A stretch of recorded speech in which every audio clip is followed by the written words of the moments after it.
Good afternoon and welcome.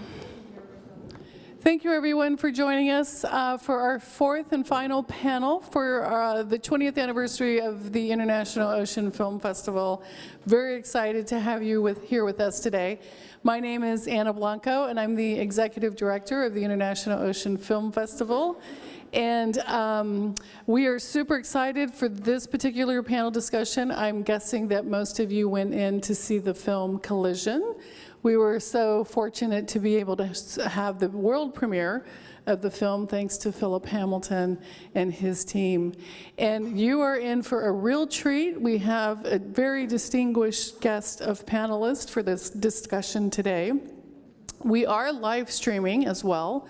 So at the end of the panel, we'll take questions from this audience as well as anybody who's joining us on our YouTube channel. Just as by way of slight introduction, this is the 20th anniversary. The festival strives to be the premier global platform for ocean literacy and education. And one highlight, there's many highlights that I could share with you about this particular weekend. It's day 4. We've had a lot of fun, a lot of new friends, a lot of old friends, a lot of connections are being made. And I really would like it if we could just give a big round of applause to all the volunteers who make it happen, such as Ken.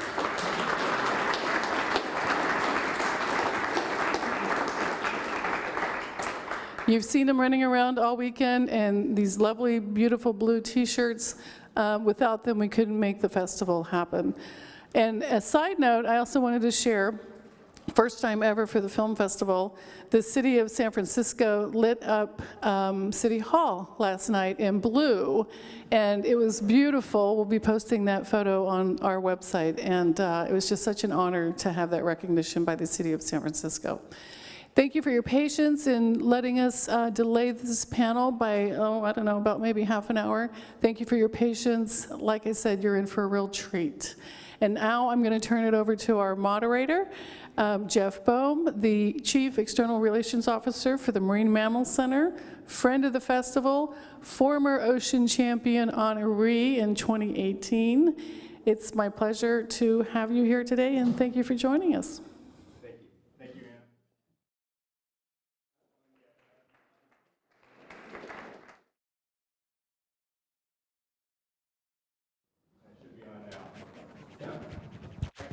Thank you.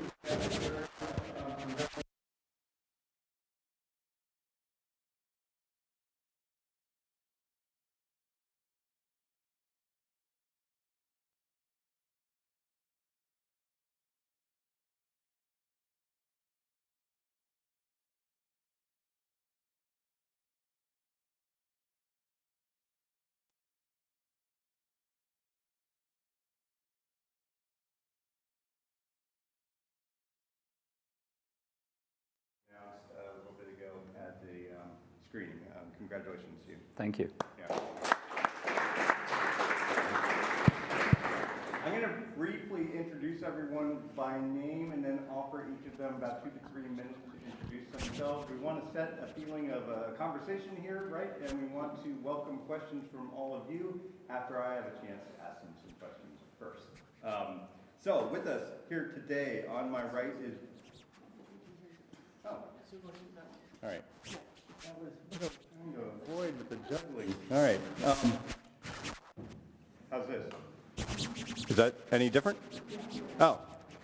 And you don't want me to repeat everything I said. I'm pretty sure of that. On my right is Bryan Wood-Thomas with the World Shipping Council. Glad to have you here. Bogomil Balkansky, I introduced next door in the filming, executive producer of the film. Delighted to have you with us. Jeff Morten is here with NOAA Fisheries, the resource protection specialist with them. You're our most local guest from Aptos. Great to have you here. And Wolfram Guntermann, the Director of Maritime Affairs with Hapag-Lloyd. Great to have you all. Bryan, maybe we'll just start with you and offer you each 2 to 3 minutes just for an overview, introduction, and maybe your nexus with this topic. Very good. I serve as Vice President with the World Shipping Council. We represent the world's major container carriers and vehicle carriers. We move about 90% of the containers moved in the world. So a lot of that cargo you saw in the movie are moved by our ships. Prior to joining the World Shipping Council, I served for 2 decades in the U.S. Environmental Protection Agency in marine pollution issues and served as our chief negotiator in a number of treaties. And prior to that, I served about 4.5 years as a Coast Guard officer. Wolfram, Hapag-Lloyd is one of our member companies, and with the nexus on this issue is we acutely understand how significant an issue this is, and we've really turned a lot of investment in recent time. We've created a whales navigation group within our membership, and we're very, very interested and committed to looking at the different solutions of how to improve the situation dramatically. Excellent. Thank you. Bogomil. My name is Bogomil Balkanski, and first of all, apologies to all of you because instead of the very handsome and charismatic Philip Hamilton, you have me instead, a very poor substitute, but I'll try my best to represent Philip's work and the film, Collision. I have a day job which has nothing to do with marine life and conservation. In my day job, I work for a technology venture capital firm here in Silicon Valley, but the ocean, diving is my personal passion. I became friends with Philip like a few years ago, and since then I have been supporting his work. And the 2 films that he produced, Ocean Souls, which was actually screened here during the pandemic when all the screenings were outside in an open movie theater format, and now with Collision. I've also had the privilege to travel the world with Philip as he was filming for these films. And as I watch them, it's just such a pleasure for me to know exactly, oh, this was this day in Sri Lanka, and this happened, and this is where this beautiful footage of blue whales comes from. For me, conservation is a personal passion, and I think everybody here on the panel will speak from a professional perspective, and for me, I'm probably like many of us, people who care about the environment, care about the ocean, and want to do something about containing and reversing the damage that we're doing to these wonderful ecosystems. Thank you. Jess. Yeah. Can you guys hear me okay? All right, well, thank you, Jeff, and thank you everyone to the International Film Festival for having me on the panel today. Thank you to Bill and to Anna for including me.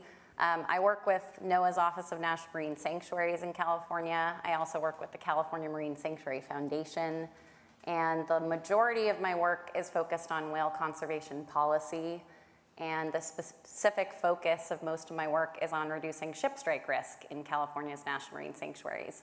So I'm obviously really grateful to Bogomil. I'm really grateful to Philip for creating this film that really raises awareness on the issue, the global issue that are ship strikes. But I'm also happy to be here today because I'm excited to share context on the issue that we face here in California in our ocean backyard. It is a problem here. It's not just a problem elsewhere around the world. So I'm happy to chime in and grateful to learn from my fellow panelists and share what NOAA sanctuaries and partners have been doing in the past and plan to do in the future to address the issue. So thank you. Thank you, Jess. And Wolfram? Thanks for the floor. Hello and good afternoon to all of you on this sunny afternoon in San Francisco. I'm Captain Wolfram Guntermann from Hapag-Lloyd.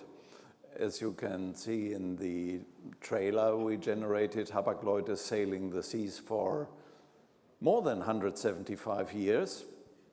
I'm not that long with the company. I started in 1979, went through the ranks, became a captain in 1996. I really loved sailing and the sea and coming to a container ship with a container ship to this beautiful area of the world.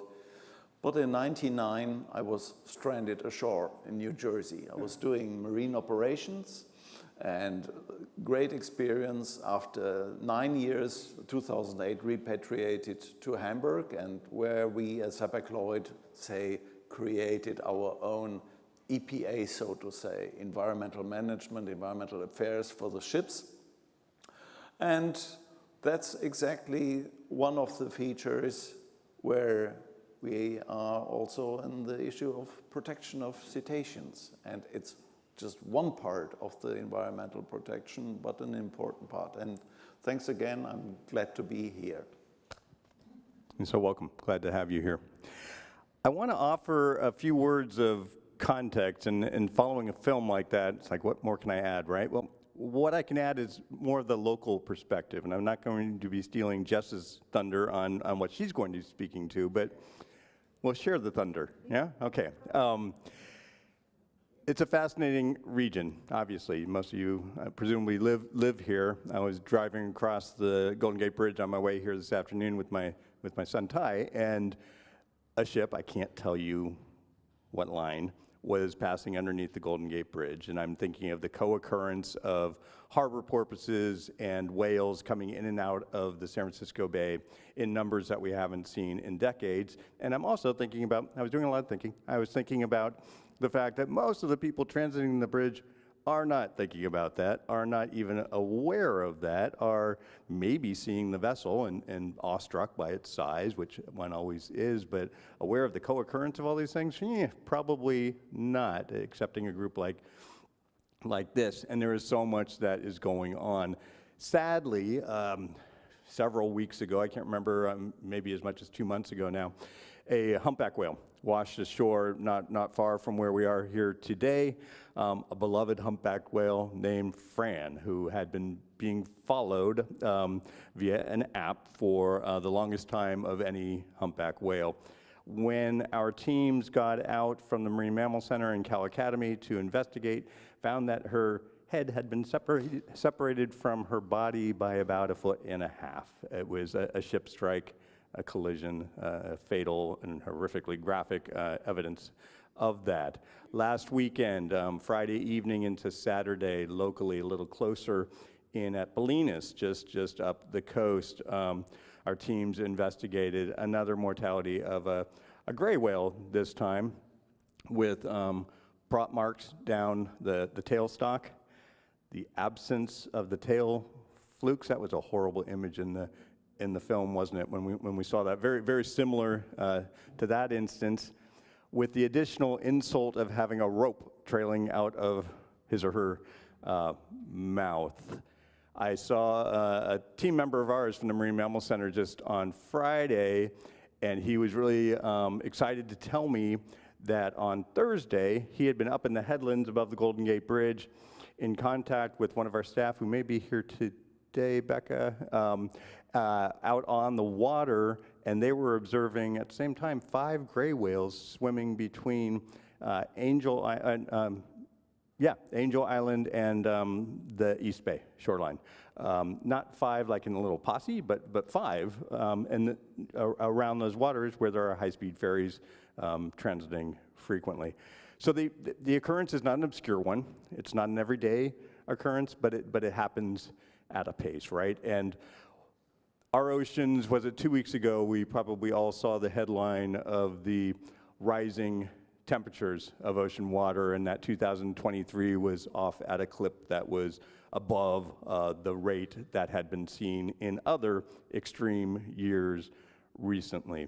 And whether it's that, or again, tripping through some of the issues that were cited in the film, whether it's ocean noise or pollution or depleted fisheries, the insults are many, and it's a backdrop for a discussion on this, on one piece of a big puzzle, which is about, well, what do we really care about, right? In the words of Michael Moore, and what are we willing to do about it? We're just talking to family who's here today about steps that we can take around plastic use, you know, right? And just being done with it. And you can't. You just can't get away from the stuff, right? It's everywhere. And so here we have a group of stakeholders in an issue that combines economics and conservation and policy and management and consumers that are all about solutions. And while there was a lot of topics in the film that were heavy and seemed insurmountable, a good film always does this, there were hope spots as well, right? And there are solutions, and one of the solutions to me is that you have the likes of us sitting together in discussion. There's no one with their back turned to anyone, right? It all looks friendly and congenial, and it is. And that is, I think, something that is lacking around a lot of issues, and it's not lacking here. So I wanted to open with that just to give some further context, to bring it home to the things that are happening in the waters that you were looking at just moments ago, and to set the stage for our discussion. I'm going to be starting with, with Bogomil, who's going to be channeling Philip. I am told that we might have Philip listening in on us. So please, if you say something about Philip, say nice things. It's closing in on 1 in the morning, I think, for him. And I'm not promising this, Philip, if you're listening, but if you are able to join us in discussion later on, that would be great. In the meantime, though, I'll turn to Bogomil, and just a launching question: why this film and why now? I would say there are at least 2 reasons why this film and why now. Some of the genesis that brought this topic into focus for Philip was a trip a few years ago that we did in Sri Lanka, and some of this footage that you saw of the blue whales in Sri Lanka is started then back in 2019. Philip was working on a different film called Ocean Souls. And if you haven't seen Ocean Souls, it's as good as Collision. And the idea behind Ocean Souls is to do a beautiful film, an elevating film that educates about cetaceans and what magnificent and amazing animals they are. And so Philip traveled the world shooting beautiful footage. And the reason to try to create this awareness in that particular moment was that I think it was 3 years ago that Japan unilaterally left the International Whaling Commission and resumed limited commercial whaling, and Philip thought, hey, something needs to be done, right? I mean, if Japan does it, it almost gives a license to any other country to consider doing it, and there was an end put to commercial whaling in 1986, which helped whales rebound from the brink of extinction, but there's almost like an alarm, boy, are we back to, not exactly square one, but are we sliding back into bad old habits?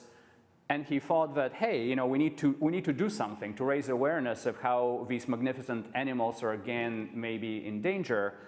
And so we're in Sri Lanka filming footage for Ocean Souls, and imagine there is like 3 or 4 of us in a tiny boat with Philip's complicated camera, underwater camera equipment, and all around us, it literally is a highway of ocean tankers, and you know, we see a whale, we jump in the water, and you know, Philip is filming, and we're kind of almost afraid for our lives because literally we can get struck in our little like boat by all of this craziness going around. And so that was a very visceral reminder of like what a problem this is. And then there came a wonderful report from the International Whaling Committee about collisions around the world that had like, you know, all the data and all the statistics of like how many animals fall victim to collisions every year. And that was another call to action, right? So first it was in Sri Lanka, experienced it like very firsthand, and then a report about the worldwide situation. And so I think the combination of these 2 things really kind of brought into focus what a big problem this is. And again, since 1986, the ban on commercial whaling, you know, we gave whales a chance, but at the same time, what has happened over the last 20 years is that commercial shipping traffic increased fourfold.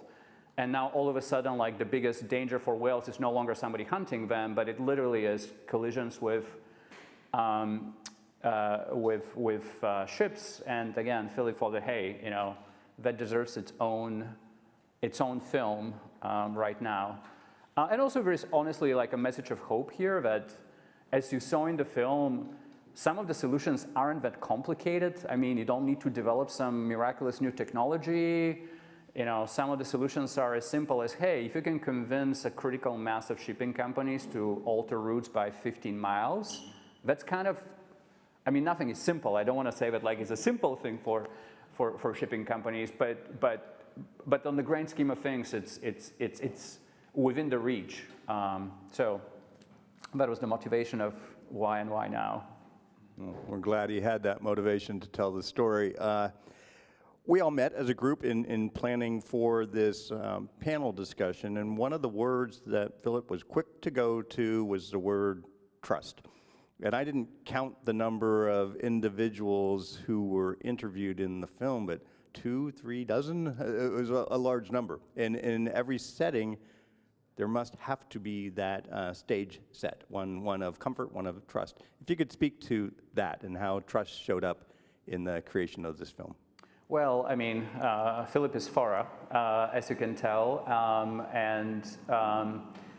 I think the spirit of the whole effort was not to be sensationalist, honestly, and also not to point fingers and appoint blame, because the only way to solve a problem like that is to bring everybody to the same table, to have a productive discussion, understand what are the motivations and the constraints, quite honestly, like of every stakeholder here, because you know, what wouldn't work is just to point fingers at like, oh, shipping companies, big bad business, like, you know, et cetera, because as much as, you know, we care about conservation, we also need to be mindful of, again, like the constraints that these organizations operate on.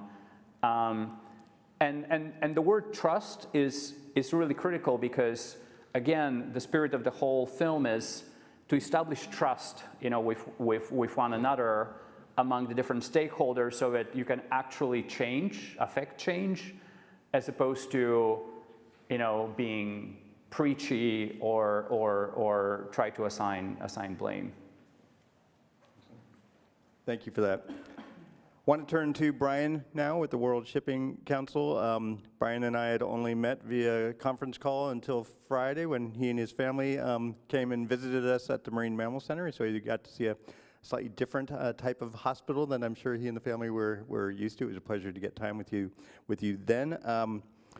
I've mentioned this a couple of times, and it's just something that's a tick with me, the word hope. And there are hope stories within this film. If you could speak to a couple of those, and specifically the way the industry shows up in fulfilling that hope. Happy to, Jeff. First, a question. May I assume all of you just watched the film Collision? And did some of you watch Patrick and the Whale last night? So, in Patrick and the Whale, Patrick describes he spent a few years trying to find blue whales. And the first blue whale he saw was south of Sri Lanka.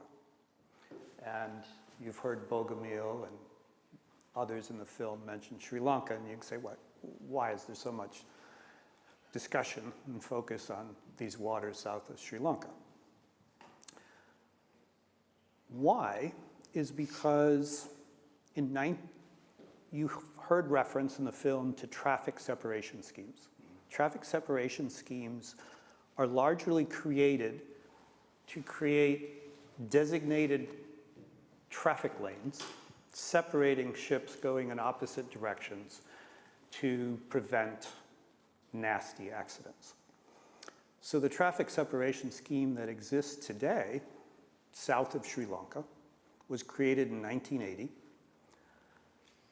And sadly, those who created that traffic separation scheme didn't have the benefit of the research we have today and the knowledge of the fact that that traffic separation scheme sits over this upwelling on the continental shelf, which is a major feeding ground and a very significant population of blue whales, as you heard in the film, basically feeds there year-round. For the same reason whales are there, there's also tens and tens of small Sri Lankan fishermen that fish those waters. So here's a case, and again, connecting the dots, a lot of the problems and a lot of the environmental policy problems we all face in society often are complicated problems, and easy solutions aren't there. When we became aware of this issue with respect to the specific waters south of Sri Lanka, I remember saying to a couple colleagues, like, my God, this is such an easy solution. We separate the ships from where the whales are feeding. Well, not everything's even easy when it appears easy. As noted in the film, I've been to Colombo, the capital in Sri Lanka, met with senior officials in the Colombian government, Sri Lankan government in Colombo, trying to convince them to come forward to create a new traffic separation scheme. And we went one step further. We managed to get agreement across virtually all the international shipping organizations in the world that this clearly made sense to do. The frustrating part is the Sri Lankan government has not acted on these multiple entrees we've made to do this. And to try and make it easy, we're suggesting we would provide any technical work to be done in setting up the new lanes, helping it, etc. So, patience has its limits, so I can say two things in the realm of hope. This month, even though normally you would want the Sri Lankan government to come forward with this proposal, we, together with a host of organizations, are going forward this month with a proposal to the International Maritime Organization to designate formal lanes 15 nautical miles south so that we would dramatically reduce the risk of ship strikes because you're physically separating them. You're not just slowing down, you're literally operating where they're not. There's, of course, the issue of will one be able to get international agreement to do that? And will Sri Lanka step up to cooperate? So recognizing that's not a given, a number of our companies have already not only decided, but are already sailing south. And I'm happy to say that as of now, we have literally hundreds of ships sailing south.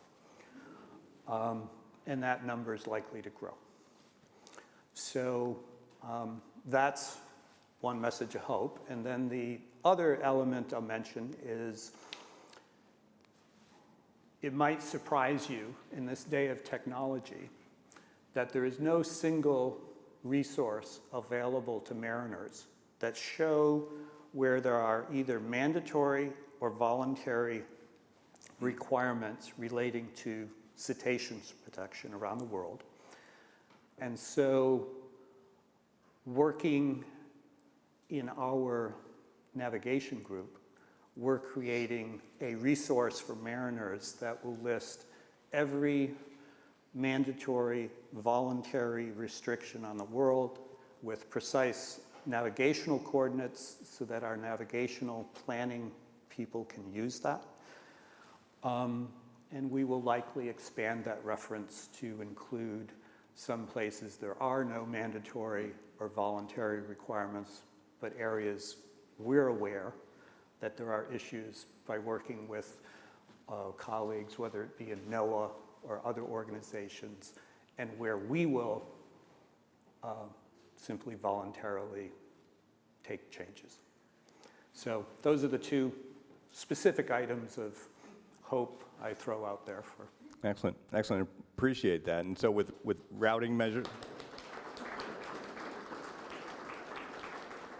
with technologies like you just suggested, with voluntary speed reduction, mandatory speed reduction, is there anything else in the toolkit? What else can be done? What else is on the horizon? Well, I think one of the great things Philip and his people did in this film was outline there's different possibilities, there's different situations that require different solutions. And speed reduction is something we fully support, and speed reduction is really one of the tools in the toolbox that is something you want to do when you don't really have any other better options. Clearly, routing measures and separating ships from whales is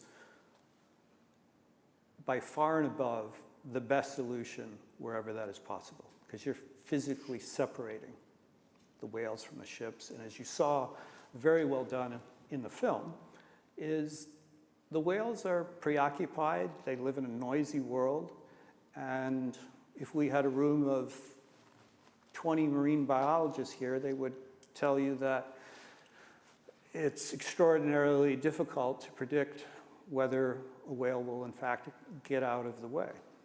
And so slowing down is, you hope they will get out of the way, more options. But if we can physically separate them in routing measures, that's huge. The film mentions some technology possibilities. To be honest, professionally, and many of my colleagues in the marine biology space have been skeptical about some of the technologies. For example, if you use heat technology and a particular whale may just expose a very small profile of its body above the water, there's an awful lot of potential for false positives. If the water is rough, it's difficult. So we've been skeptical, but the introduction of artificial intelligence combined with that technology may make that a more useful tool, so that if we can see activity at a sufficient distance and that it's sophisticated information, that may be a tool in the toolbox as well in the future. So I think it's important to recognize there's different possibilities one has to consider, and the film does a good job of it. It does. One of the things that we all share in common is that we're consumers, right? We're consumers from retailers who are moving their products on these vessels. If you could speak to what role the retailers have, or even go so far as the consumers in influencing progress. So one of the things important to recognize in the commercial world our carriers operate in, probably the single biggest commercial pressure is on-time delivery. And this is an evolution that's occurred over decades. Many of the businesses you all buy things from, we all buy things from, they've gone to just-in-time delivery. Warehousing capacity has been shrunk. And so one of the most important aspects in the business is if we're to have a ship arriving on a Thursday afternoon in LA Long Beach or in Oakland on Friday morning, that's what the customers, our clients, value the most. So whether we're looking at slowing down or a routing measure for this issue, and frankly, for much of our energy is looking at climate issues and how to reduce emissions, it's critical that our clients appreciate and are willing to see change to allow us to construct solutions. For example, just deviating slightly, and the climate solution, we are likely to go to near zero fuels. Those fuels will cost a lot more than fossil fuels. So we have to have the support of not only society as a whole, but in a commercial context, positive signals from retailers that are willing to deal with those very macro changes to deal with these issues. And on that note, I should defer to Wolfram because he has the direct commercial client contact to speak to that issue. Certainly, I'm all happy to do that, but please don't expect that I will reveal any name of customers. However, no, the landscape has changed, and let me start with a story from the sea when I was still sailing as a captain in the mid-90s. The ships were designed for continuous operation on the left lane on the Autobahn, where you are running at the top speeds, 24, 25 knots.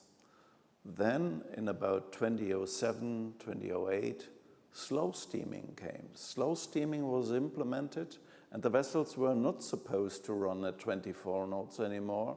It's now 16 knots is a more realistic figure. And with 60 knots, you can still set up schedules that the ship is arriving the port of Oakland for the Friday morning 0700 shift. It's absolutely doable. And speaking about customers, there was also a change, a paradigm change.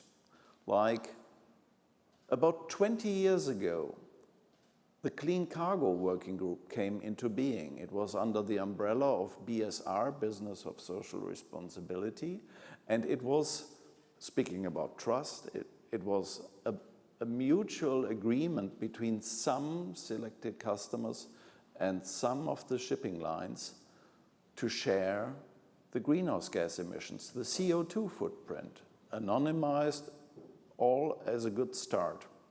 Hapag-Lloyd was among the founding members 20 years ago. Where are we now? We have IMO data collection system, mandatory to report the fuel consumption. We have the system European Union MRV, monitoring, reporting, verification, where you have to report your consumption, ergo greenhouse gas emissions. And transparency is one of the issues. We are even working in initiatives like SRTI, which stands for Ship Recycling Transparency Initiative. We have nothing to hide. We can clearly say, and there are some of our peers among us, we clearly describe how we are dismantling ships. We are not going to substandards location, and it should be, and it is, within the strictest regulation imposed in Europe. And so it's the transparency on one side, and Bryan, you mentioned the more expensive fuels. You won't believe it, some of our customers are approaching us and say, hey, we are paying for the more expensive fuels. How can we come on board? And that's exciting, and just reflecting on a meeting 2 weeks ago where they are already working on net-based solutions where customers can select, well, which grade am I selecting? 25, 50, or 100% the full blast. And this is really good news. And so these are our direct partners.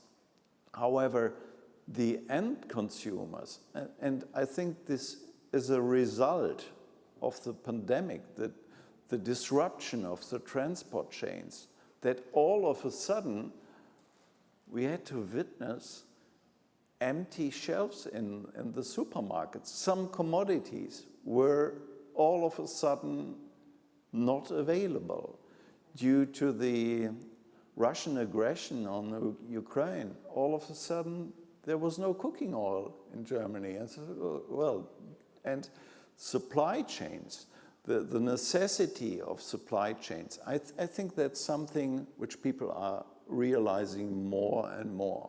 Like the green ship by a competitor which blocked the Suez Canal for 2 weeks, that certainly had a severe impact. Or that due to the Russian war, grain cannot leave Ukraine by ship. It's really showing the consumers, hey, this is really an important factor of our lives. And I'm glad we are moving. I started something like almost 3 decades ago, sorry, but it's not just done in a fortnight, right? No, thank you for that. With the pandemic, I think we're all amateur epidemiologists now, and who talked about the supply chain 3 years ago, right? No one. Well, you guys probably did. We did not.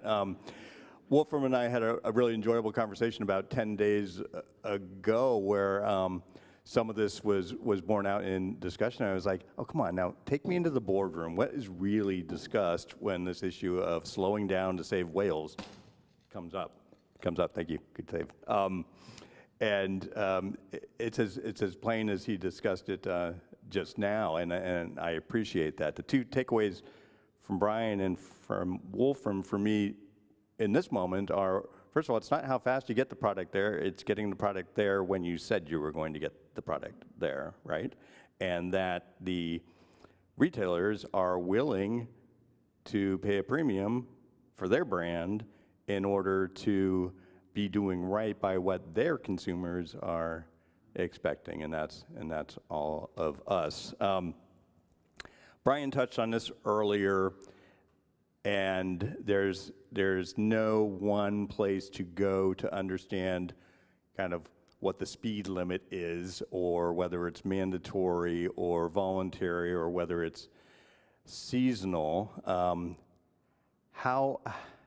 If you could speak to that from a person who's in a shipping company, how vexing is that?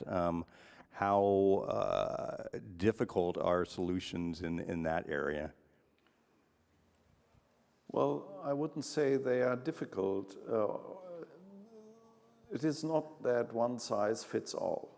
We have the situation where we have confined waters as the Harrow Strait or the Santa Barbara Channel, where you do not have the space for deviation.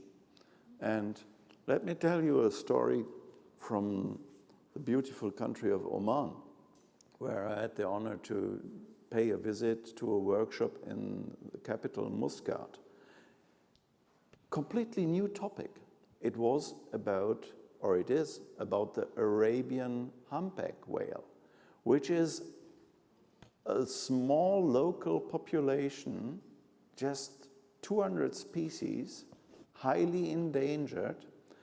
What the scientists proved, that this species did not migrate for 70,000 years. So personally, I was astonished, how on earth do you find that out? So very exciting, and I don't want to be finger pointing on the Sri Lanka issue. What I saw in Muscat was a high engagement by officials from the Environmental Ministry, from the International Whaling Commission, by scientists involved. And I had the honor to represent World Shipping Council, tell who we are, 90% of the container sectors, and what could be remedial actions. And in my easy way of explanation, I said, well, there is plenty of space east of the Oman.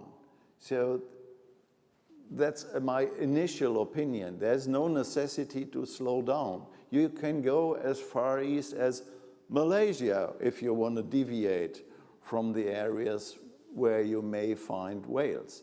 So that project is ongoing.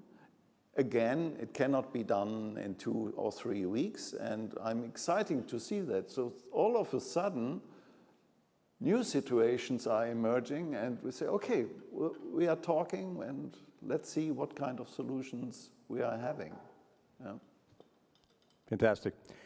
Jess, I want to come to you, and as we conclude with Jess, I want to open it up to the floor for questions. So if someone on the festival team could help with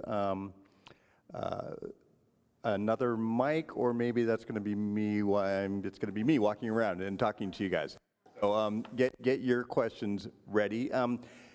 Jess is out of Aptos, so not too far down the coast, but this is her backyard from a professional point of view. If you could give us the lay of the land, the lay of the water, what's going on locally, and how does the San Francisco Bay and the nearshore waters provide a model, or what is it modeling some of its work on?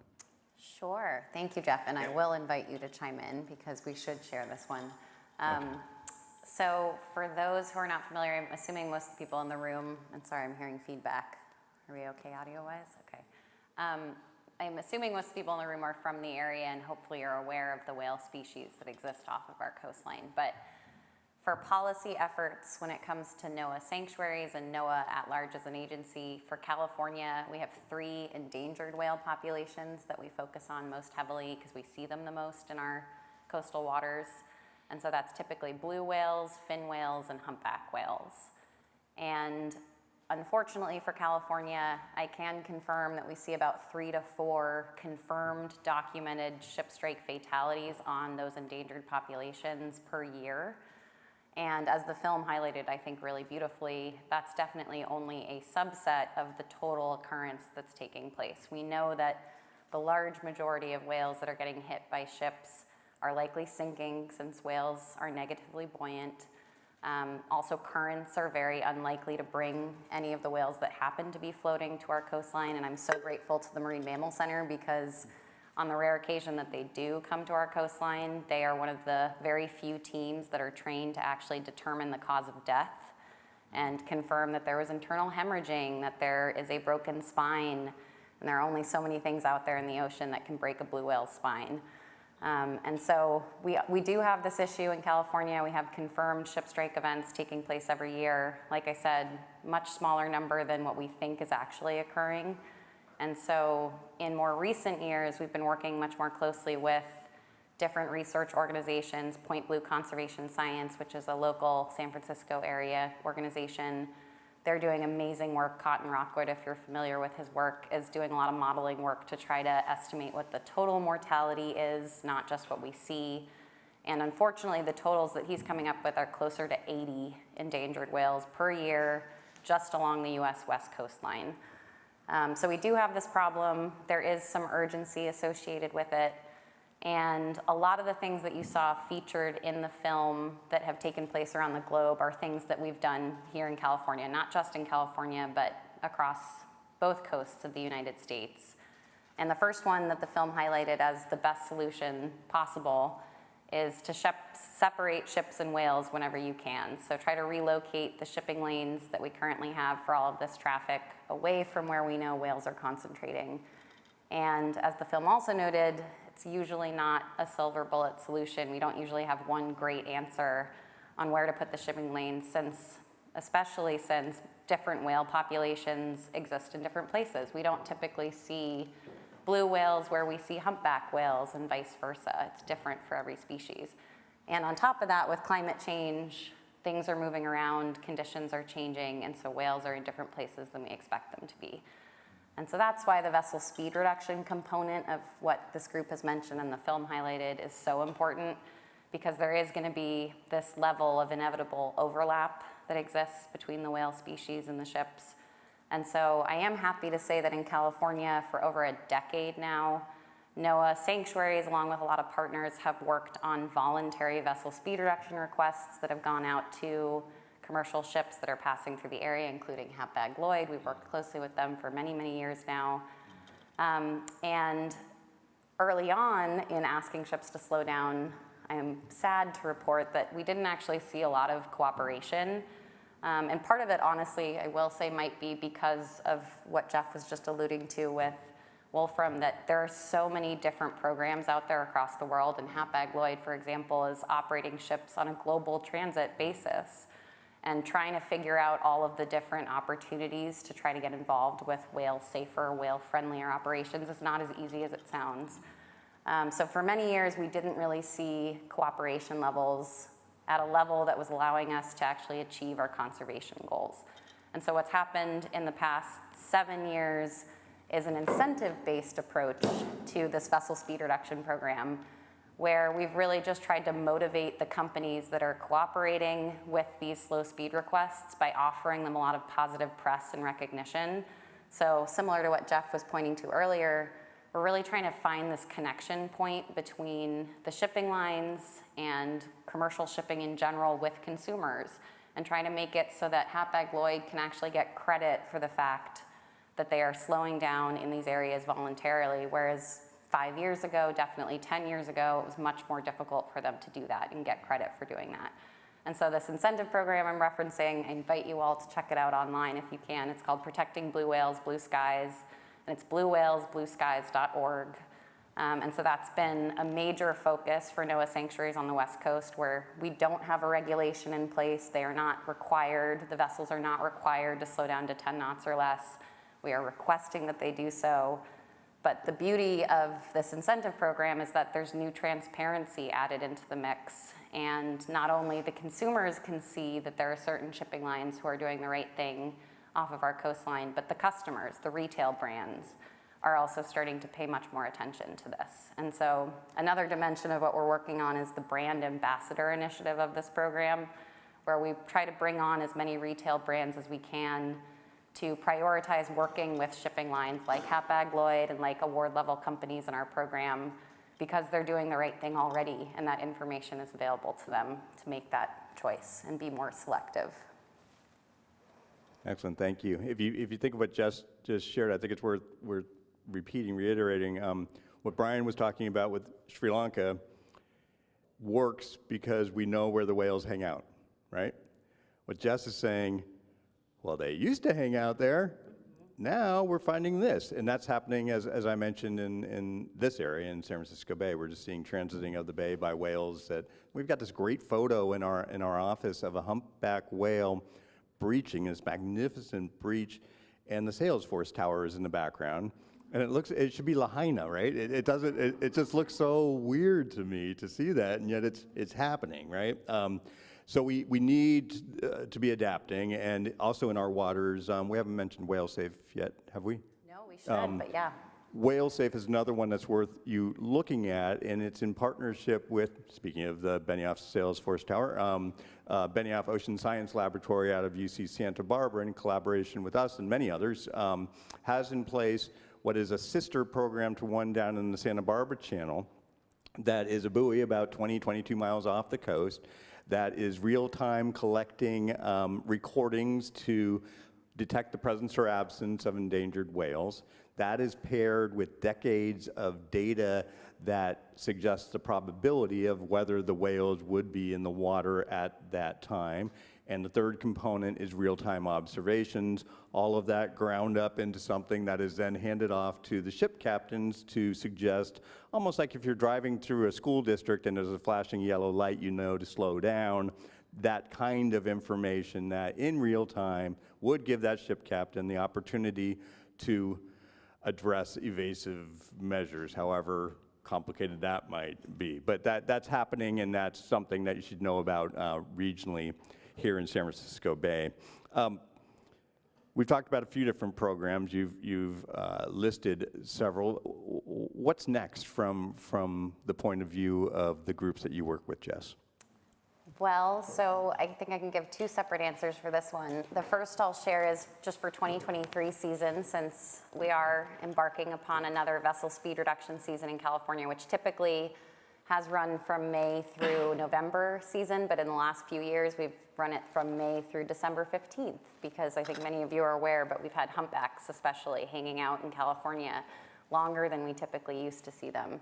And so one major change for the 2023 season that I think is good news for California, hopefully not bad news for Hapag-Lloyd, is that we've greatly extended the area that we're asking the vessels to slow down in. We've expanded to the Monterey Bay National Marine Sanctuary.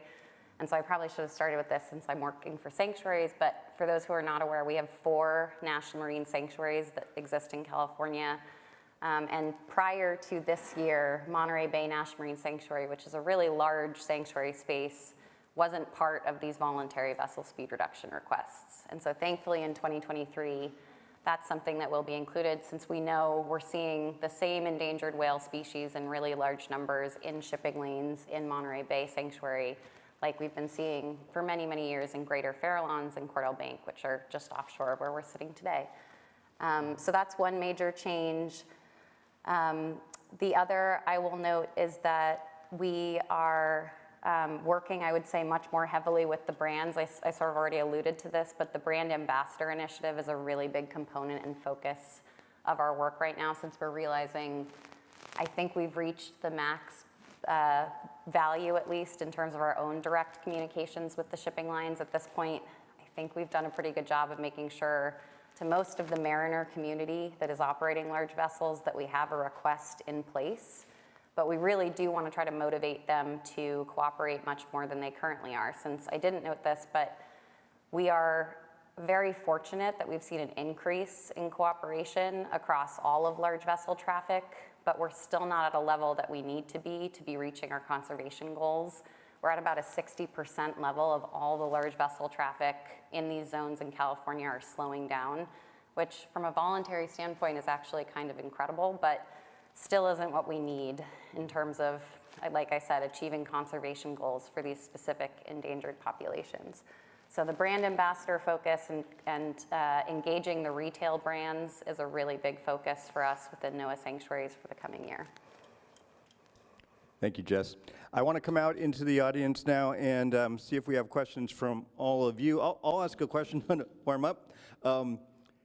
We're talking about major freighters and cargo vessels and container ships. What about the high-speed ferries that were referenced, especially in the Mediterranean around Greece? Do any of you have any insights into where they are at this table? Are they at this table?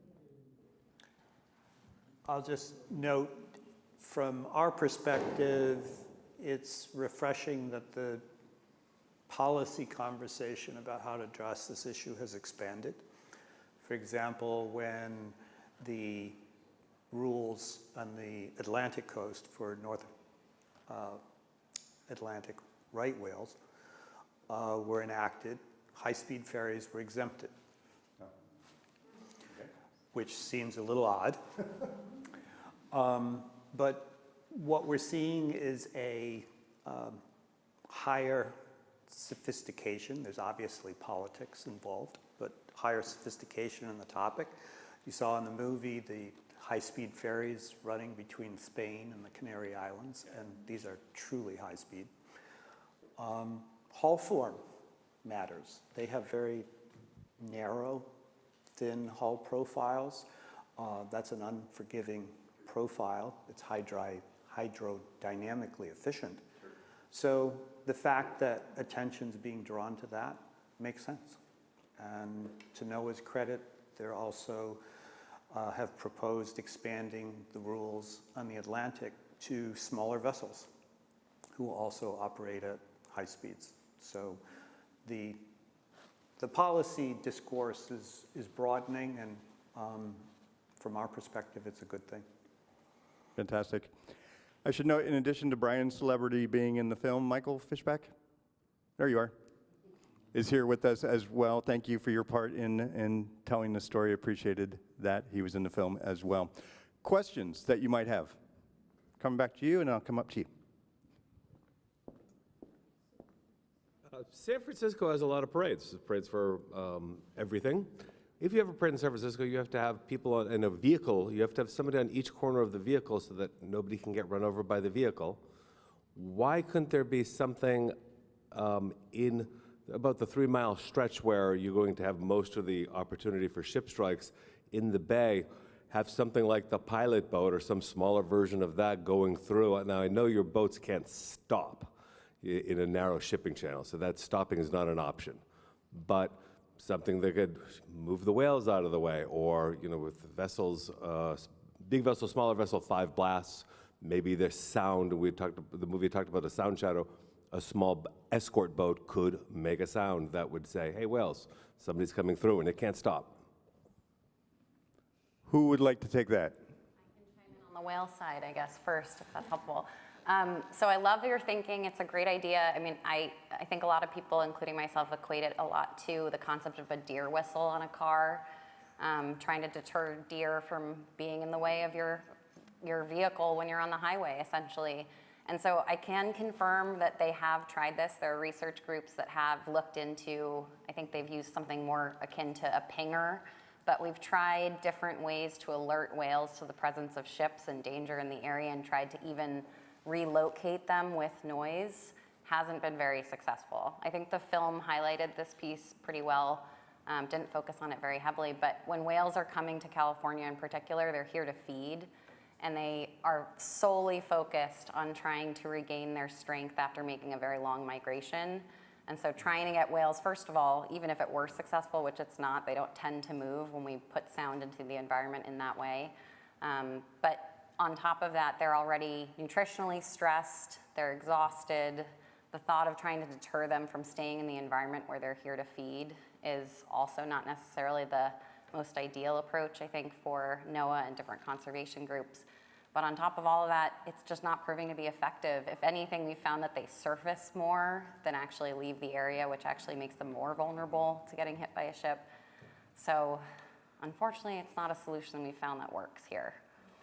And if I can quickly chime in, I don't know how many people know that a lot of whale species actually would spend sometimes months without feeding. Like, you know, they'll go to their breeding grounds, which, again, for many species tend to be like somewhere in the tropics or warmer places, where they'll give birth, you know, they'll mate again, and then they'll return to the feeding grounds that are very often in colder waters.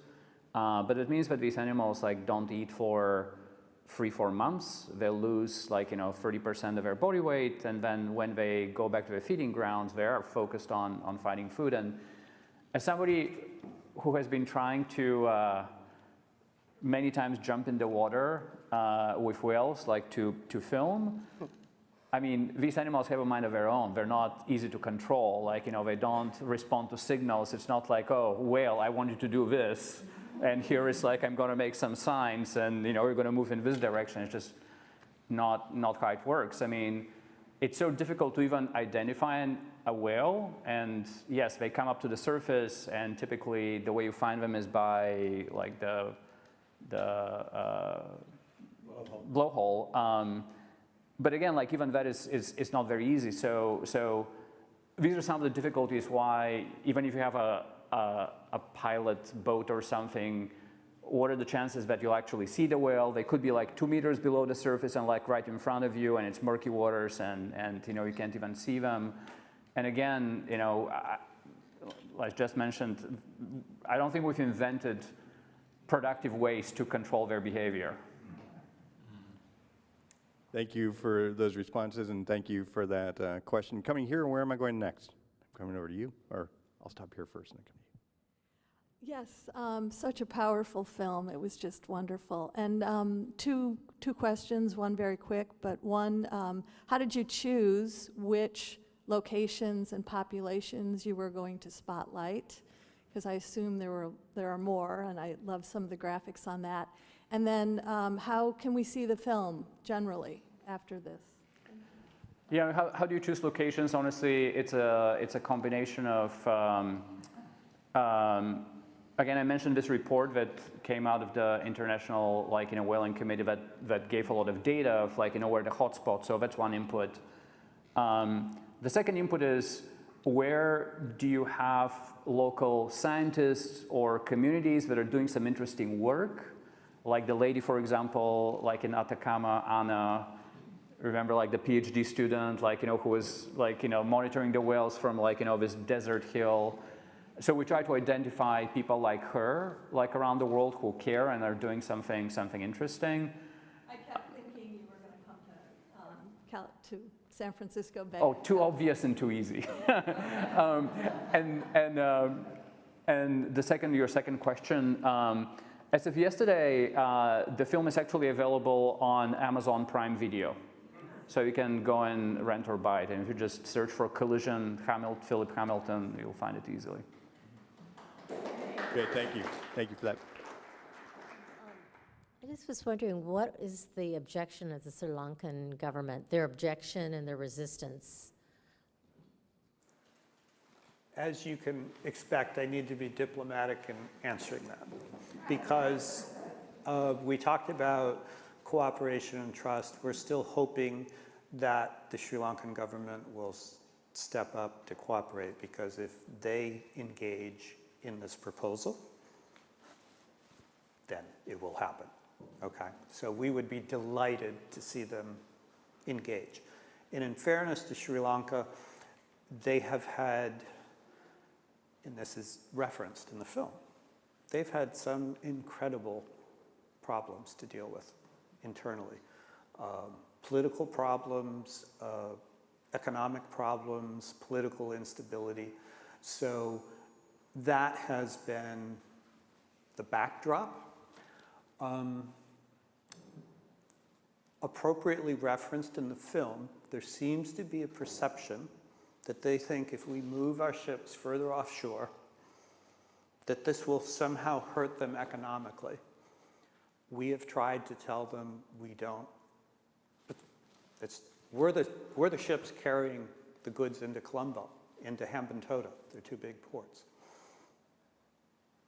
We're not going to stop calling those ports because we moved the traffic separation scheme. But they're skeptical. So they haven't ever explicitly or formally said why, but a lot of time has gone by and action hasn't occurred, and so that's why we're moving on a voluntary basis hundreds of vessels south, and why we're going to go forward to the International Maritime Organization and propose the creation of a new formal area. Hopefully that will draw them in. Thank you, Bryan. Thanks for that question and coming here. And I'm coming to you and you.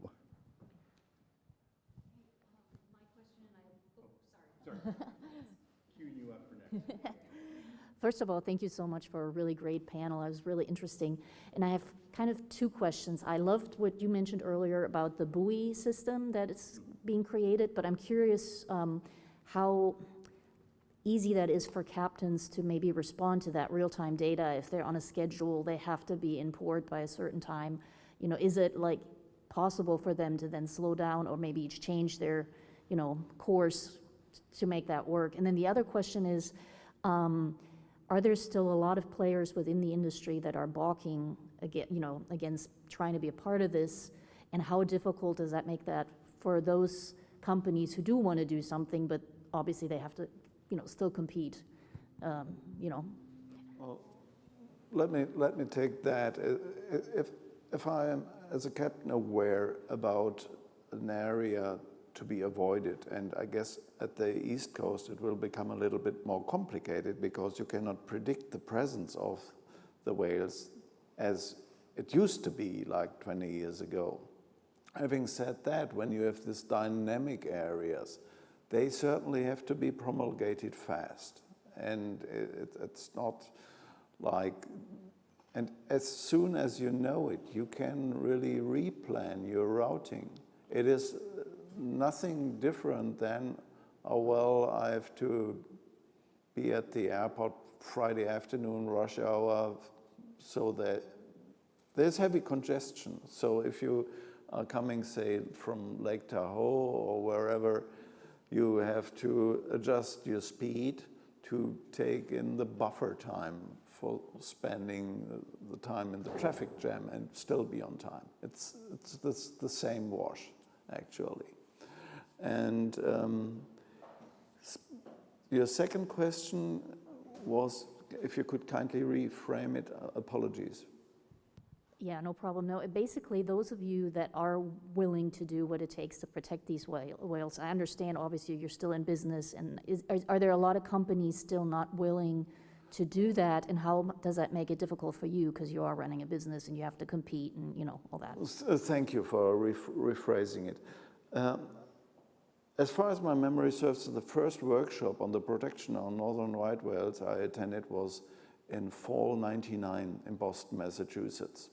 And I'm quite honest, for me as a captain who had changed to the office world, there were many new proposals. However, there were also some industry peers who were not shy to express their opposition. However, that has changed. There may be still some kids in school who are not getting their brownie points, but it has considerably improved, right? Excellent. And just a word to the wise, if you're planning to go to SFO from Tahoe, go to Reno. I wanted to add, because of Whale Safe, we're in discussions with shipping companies as well, and like Bryan, I'm not going to be mentioning names, and yourself as well, but really heartened by the fact that shipping companies are coming to us who, with Whale Safe, which gives companies a letter grade, they're not passing, and they're having discussions with us, and they're trying to better understand the system and the motivations and the data behind, all right, if I really push for the slowdown, tell me what's going to happen. What data can I bring to the table that will convince my company? So there is good progress in that regard. Come Cynthia, and then. Thank you. Okay, one thing piqued my curiosity, and I apologize, I had to duck out of the panel discussion briefly, so I hope I'm not repeating anything. But in the film, when the Mediterranean Shipping Company, I believe it was, decided to kind of go maverick and not stick with the TSS, it piqued my curiosity, because I know that here shipping generally follows the traffic separation system, or scheme rather, and one of the considerations, in addition to the obvious reasons for doing so, is that they're not covered by insurance if they have not adhered to that scheme. At least that is my understanding. So what were the ramifications with Mediterranean in the case of Sri Lanka going further offshore? Bryan? I'll touch that one. It's an excellent question, because whether it would be Wolfram and I having that conversation, Michael Fishback and I having that conversation 2 years ago, a traffic separation scheme is a legal formal instrument created internationally, created for safety purposes, right? So if you're going to deviate outside of that, you're thinking twice about it, right? I think, in all fairness, this isn't an issue that is a non-issue, or it isn't something that any shipping company would think about.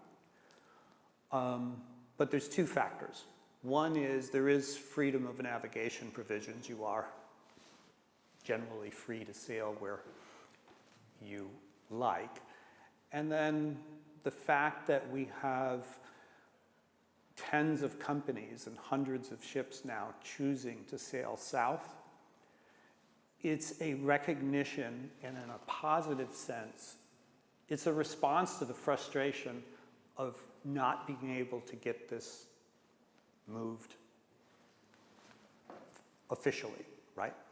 And knowing that this is such an effective, simple solution, and companies increasingly saying, okay, I'm going to do this because it's so obviously the right and the best answer. And, you know, in a perfect world, we would have the benefit of the traffic separation scheme simply being moved. And we're going to try and do that. But it's really a response to the frustration of it and saying, listen, we're not going to just be held hostage. We're going to move and act on this. Thanks for that question, and thanks, Brian. Right here, and who's next? Well, thanks so much for making a really really organized film about this topic. I hope I'm not asking your question as well, because I was taking a couple notes for myself. And second, thanks for having it available on Amazon so quickly for distribution. I know some films try to wait for other festivals and things, so it's great that the public's going to be able to see it. My question is also related to traffic separation and what you discovered in Sri Lanka.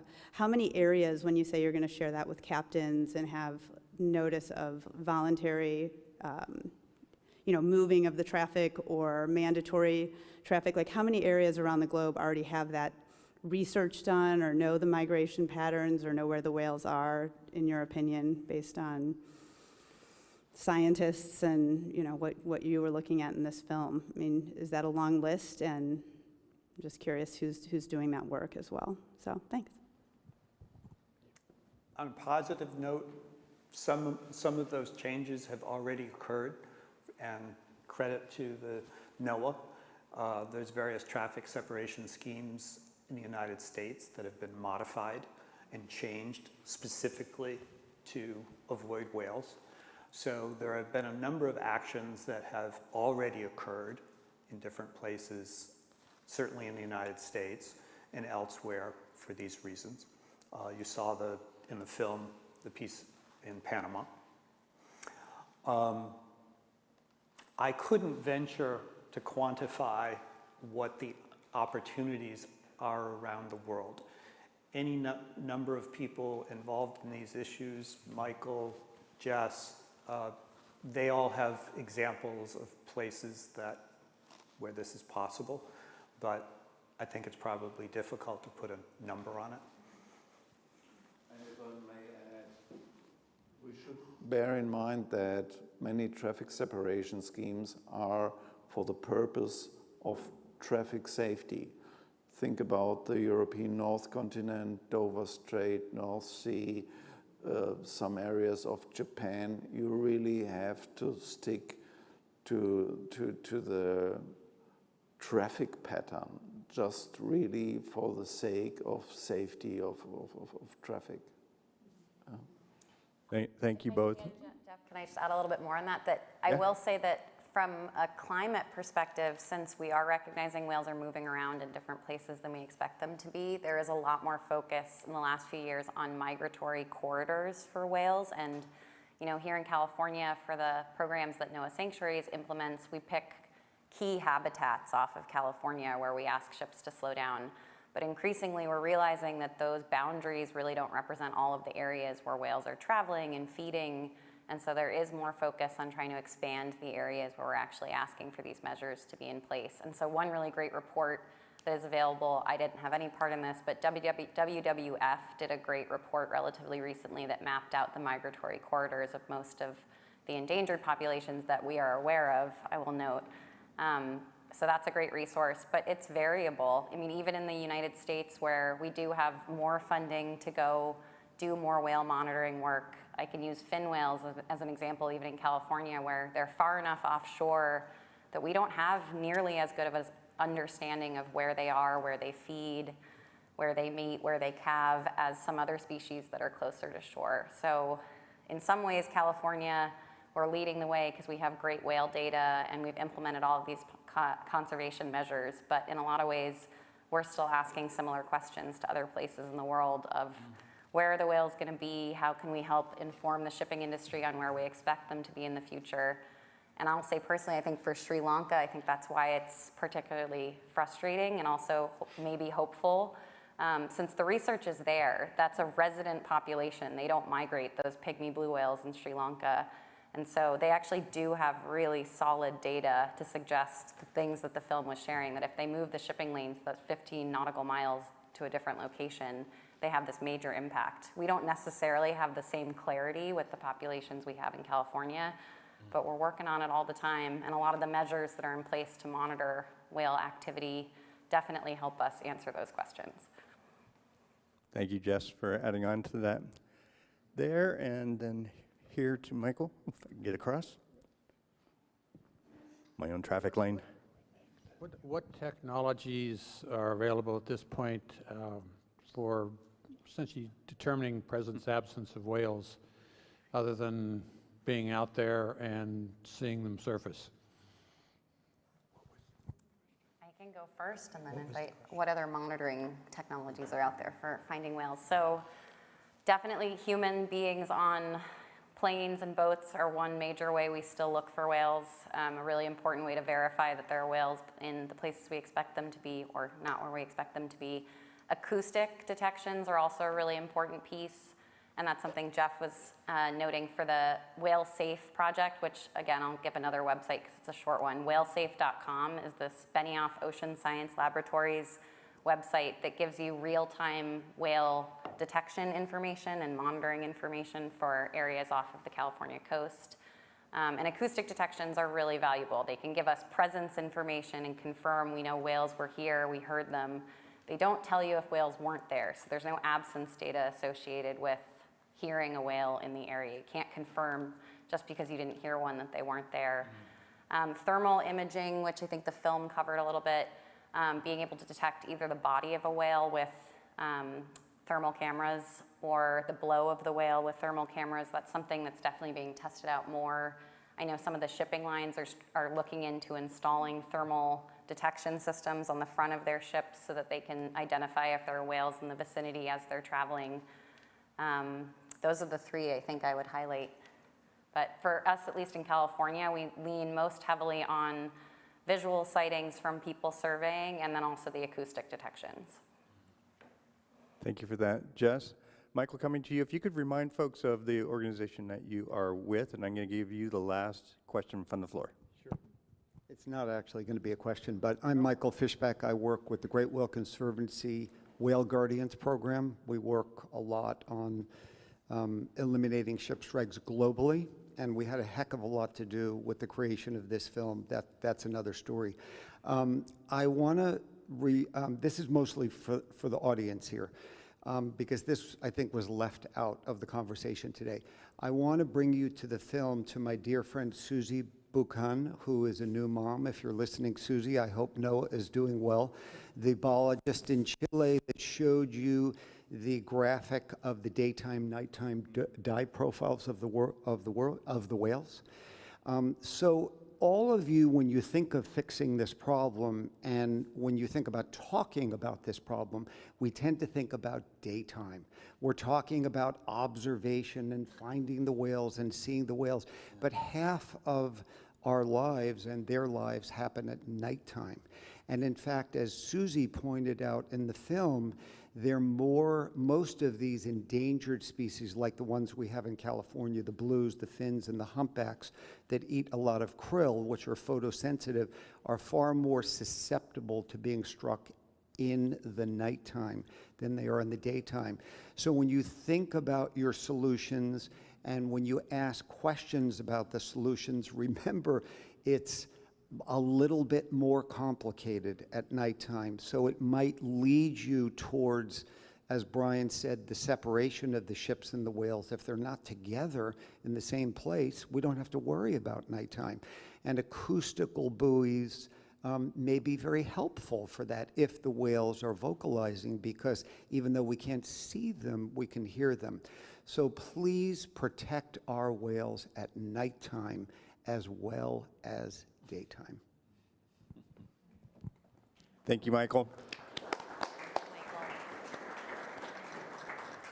And thank you for what you do in this space. Bogomil, I want to give the last word to you. Oh.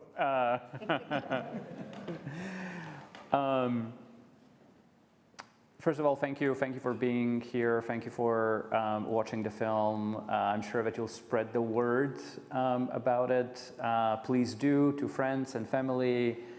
watch the film, continue being supporters of ocean conservation and whales.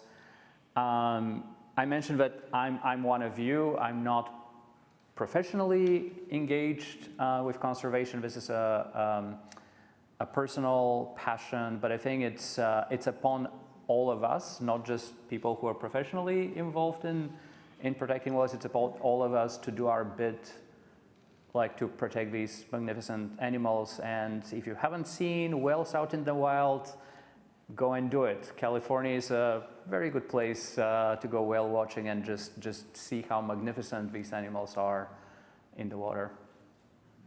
Fantastic. Wolfram, Jess, Bogomil, and Bryan, I want to thank you not just for being a part of this panel, but thank you each for what you do.